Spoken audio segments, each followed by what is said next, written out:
6টি মার্কিন কোম্পানির উপর নিষেধাজ্ঞা জারি করেছে চীন। মার্কিন প্রেসিডেন্ট ডোনাল্ড ট্রাম্প ও চীনা প্রেসিডেন্ট শি জিনপিং এর সম্ভাব্য বৈঠক নিয়ে আলোচনা চলার মধ্যেই 25 সেপ্টেম্বর নেওয়া হলো এই পদক্ষেপ, যা দুই দেশের সম্পর্কে উত্তেজনা আরও বাড়াতে পারে। এপির প্রতিবেদনে জানা যায় 3টি মার্কিন প্রতিষ্ঠানকে অনির্ভরযোগ্য তালিকায় যুক্ত করেছে বেইজিং। এই তালিকায় থাকলে সংশ্লিষ্ট কোম্পানিগুলো কার্যত চীনের সঙ্গে বাণিজ্য করতে পারে না। চীনের অভিযোগ, এসব প্রতিষ্ঠান তাইওয়ানের সঙ্গে সামরিক প্রযুক্তিগত সহযোগিতায় জড়িত, যা দেশটির জাতীয় সার্বভৌমত্ব, নিরাপত্তা ও উন্নয়নের স্বার্থকে মারাত্মকভাবে ক্ষতিগ্রস্ত করছে।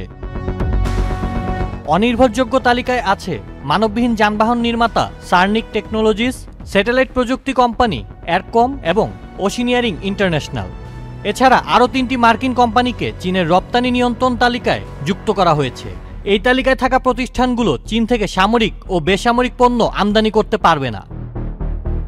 রপ্তানি নিয়ন্ত্রণ তালিকায় সামরিক জাহাজ নির্মাতা হান্টিংটন ইঙ্গলস ইন্ডাস্ট্রিজ, ইঞ্জিনিয়ারিং ও facilities management, Planet Management Group ও ইন্টেলিজেন্স ফার্ম গ্লোবাল ডাইমেনশনস। চীনা বাণিজ্য মন্ত্রণালয়ের বিবৃতিতে বলা হয়েছে, এসব কোম্পানি চীনের জাতীয় নিরাপত্তা ও স্বার্থকে হুমকির মুখে ফেলেছে। বিশ্লেষকরা মনে করছেন, এই নিষেধাজ্ঞা চীন যুক্তরাষ্ট্র কূটনৈতিক সম্পর্কে আবারও নতুন উত্তেজনার জন্ম দিতে পারে, বিশেষ করে তাইওয়ান ইস্যু ঘিরে দুই দেশের অবস্থান অবনতির দিকে যাচ্ছে।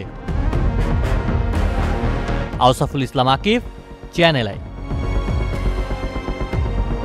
এলএমই সার্টিফাইড বিশ্বসেরা কপারে তৈরি ওয়ালটন কেবলস, যা আপনার স্থাপনাকে রাখবে সব সময় নিরাপদ।